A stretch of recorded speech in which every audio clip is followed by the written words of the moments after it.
Today we are going way back 1300s West Africa, and we are talking about a man so obscenely wealthy he accidentally broke an entire country's economy just by passing through it.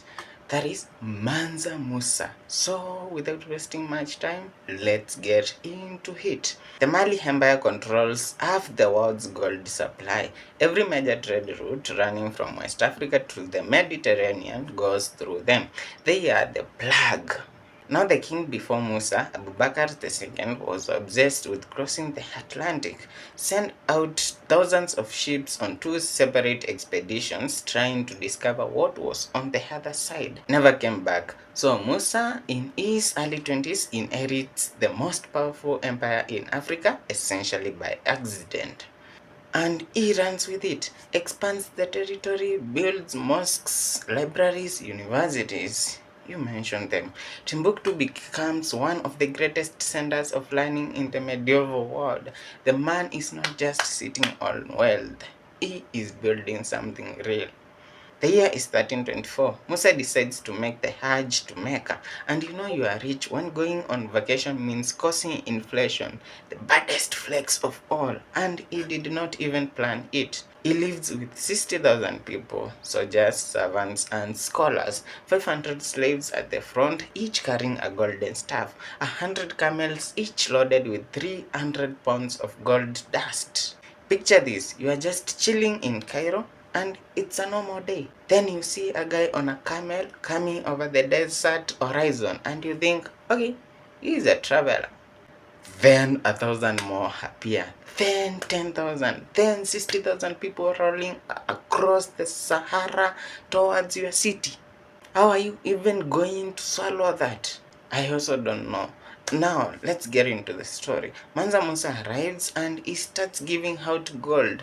Oh, your hands are empty. Take gold, take gold. He gives gold to the poor, merchants, officials, and strangers.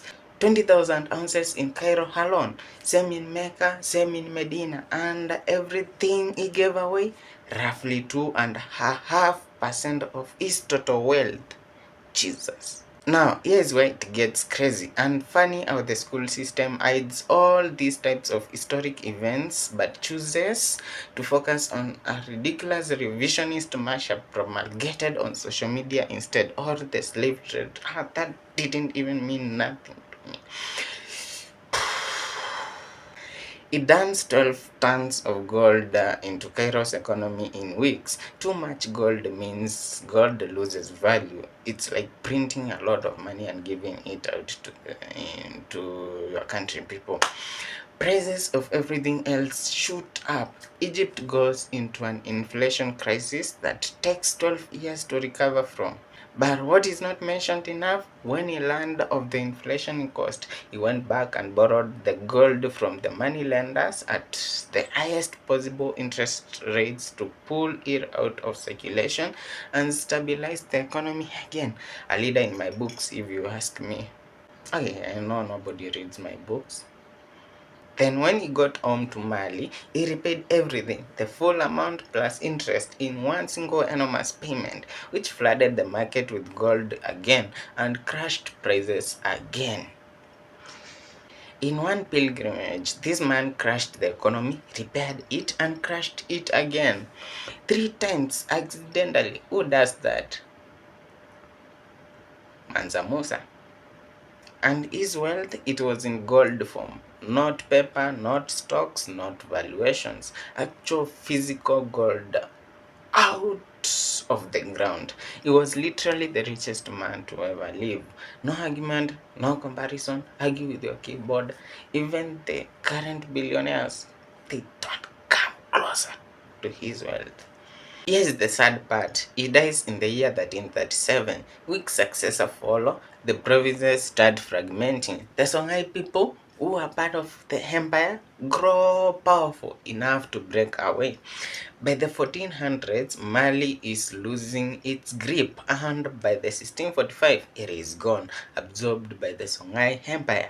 And the fame Musa built through his pilgrimage, it drew the map that led European powers straight to West Africa. Portugal, Spain, they had the legends and spent the next century finding sea routes to get there.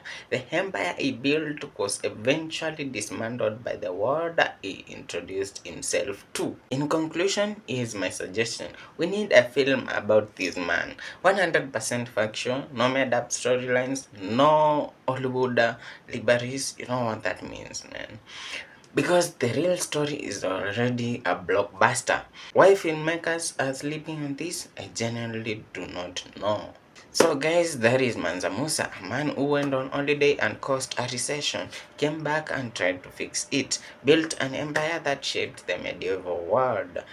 Now, go and read things they do not teach you in school. And finally, if you liked this story, you can leave a like button and subscribe. Peace.